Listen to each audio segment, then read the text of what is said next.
Hi, this is Different Careers with Kate Nudd, and today we're going to give another review.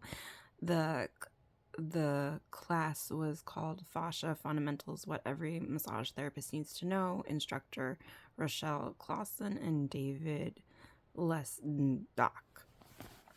It was worth 1 hour, and I did this on March 31.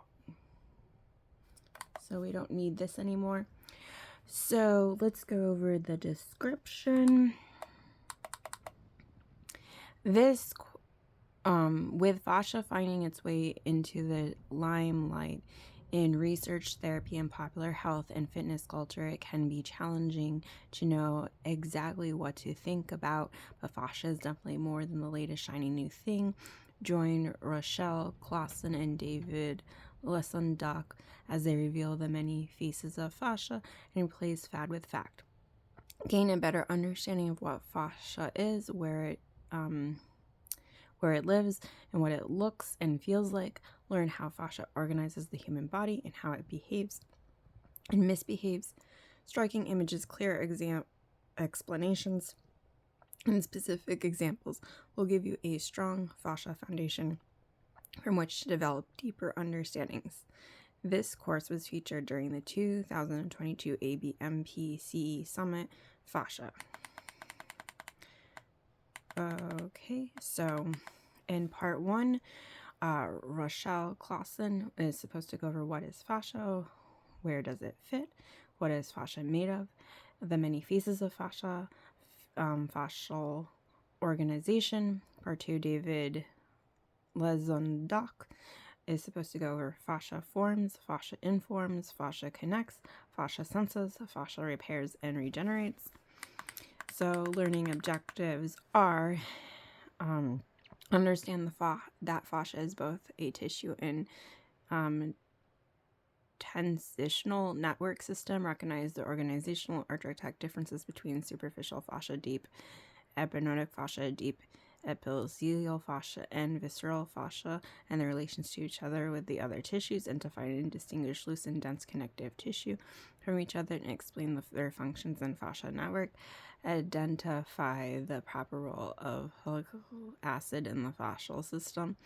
Be introduced to biodogranity as holistic biomechanical model. Recognize the sensory aspects of fascia. Understand how mechanical input aids in repairing and regenerating fascial tissue. So the instructors,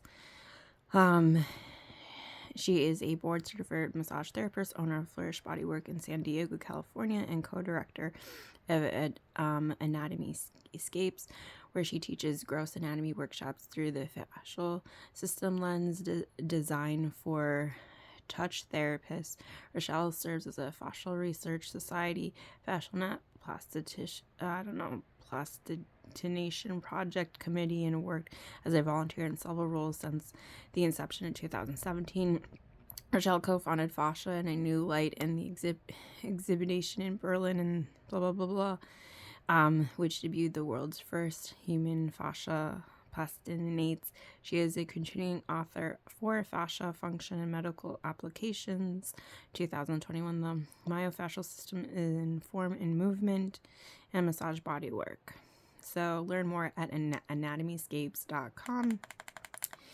And David Lesdock, an allied health member in the Department of Family and Community Medicine at the University of Pittsburgh Medical Center. He serves as a senior structural integrator and fascial specialist at UPMC Center for Integrative Medicine. He serves as executive committee of International Consortium on Manual Therapies.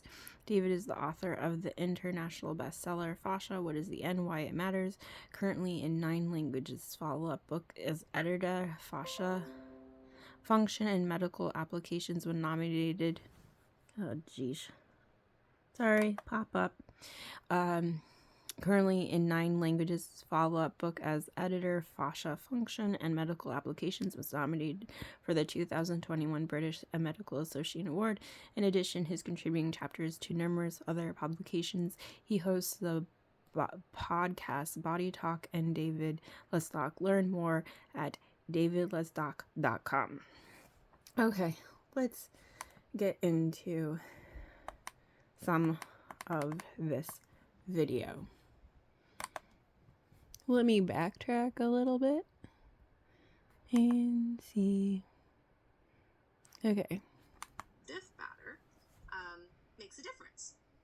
Eggs. Now, again, it's kind of for So she's using an illustration and using flour, eggs, and butter to illustrate what makes up fascia. Analogy, but it's helpful to think about. Eggs are slippery and they produce a lubricating kind of wet substance to the batter. But when they're baked, they actually act as a binder and hold things together. Butter, of course, one of the most important things. Of course, we're missing sugar and chocolate and walnuts and all the other good things that go into stuff, but butter, it's the fat that suspends through the batter, giving it a nice and fluffy texture. Okay, fascia. Flour, eggs, and butter. Let's switch to fibers, gels, and cells. Say it in your head. Fibers, gels, and cells. If you can commit fibers, gels, and cells to memory, you really can talk about what fascia is made out of. The fibers are things you've already heard of. Collagen, elastin. Collagen providing strength, elastin providing extensibility. Collagen type 1 and 3 are dominant. Gels, well, the gels are made of water, but they're bound to something. And the things that bind to water, being hydrophilic, means they love water. One of the most prolific ones in the human body is, also in your face cream, hyaluronan. It's also called hyaluronic acid. So it's able to hold water and suspend it. If you look at the pictures on the right, you can see where there's probably a ton of hyaluronan in that bottom picture, suspending water through the tissue. Even the picture that's above, which obviously has more fibers, it still has a wet look to it. And I guarantee you, if you let that sit out and dehydrate, it would shrivel because there's water suspended within it.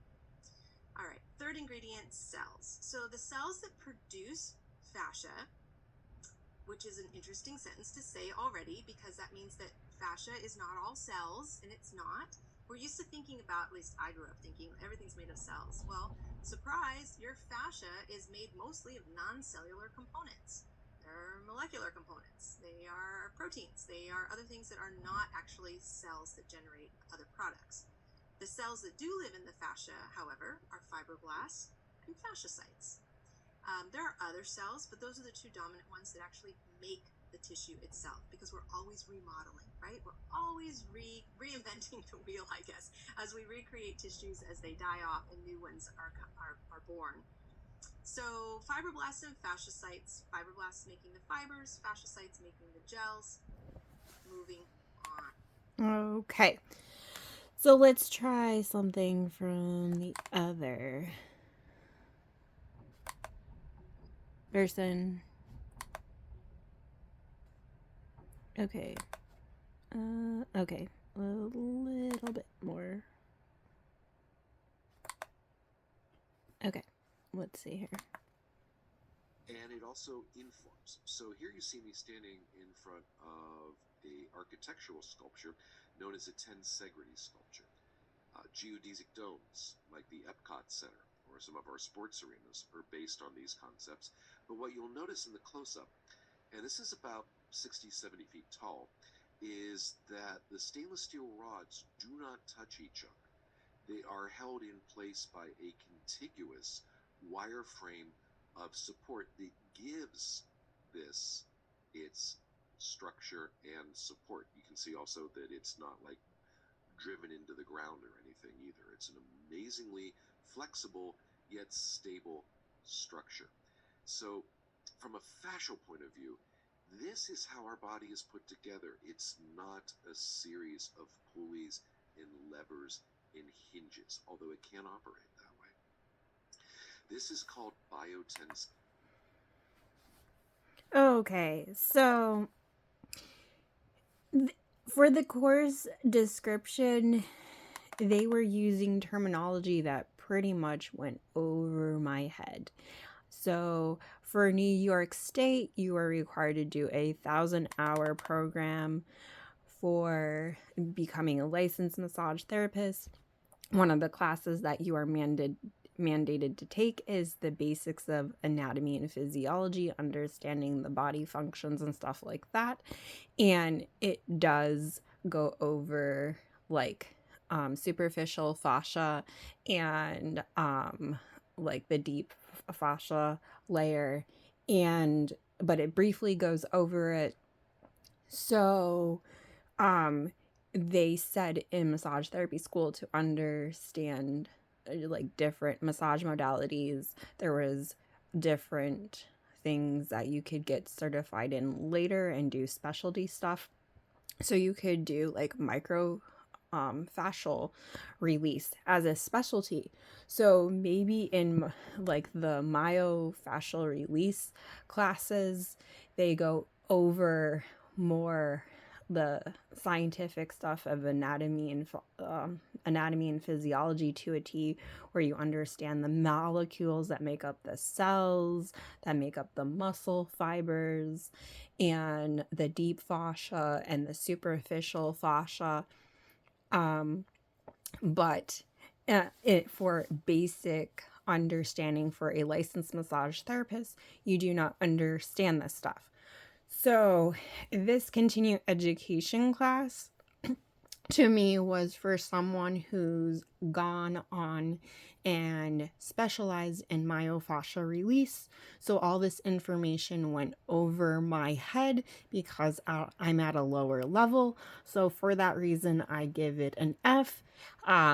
I cannot give a review if this would actually help someone or be beneficial to someone who has gone through myofascial release. I don't know what they would rate it as. Perhaps they would rate it as an A, but I would rate it as an F because it went over my head, and my understanding of anatomy and physiology is molecules make up cells, then cells make up different types of tissues, and then different types of tissues make up different types of organs, and then there's different systems of the body based on like different organs all contributing to each other. So that is my basic understanding of anatomy and physiology. And going through this class made me actually more confused of what was what. So I'm just like, I don't like, the more I do continue education classes, the more I'm confused of what is actually true science. So they did in the video document some of their resources of where they got their information, but there was no links in the handout to be able to check where they got this information from. They did recommend certain books, but I would probably have to buy those. And they did recommend a book from Tom Myers, Anatomy Trains. So maybe eventually I'll actually get his book, but his book is around $60. So, but he has a different science perspective. So that is my review on this one. All copyrights go to ABMP and the instructors. So I hope you enjoyed this video. Stay tuned until next time.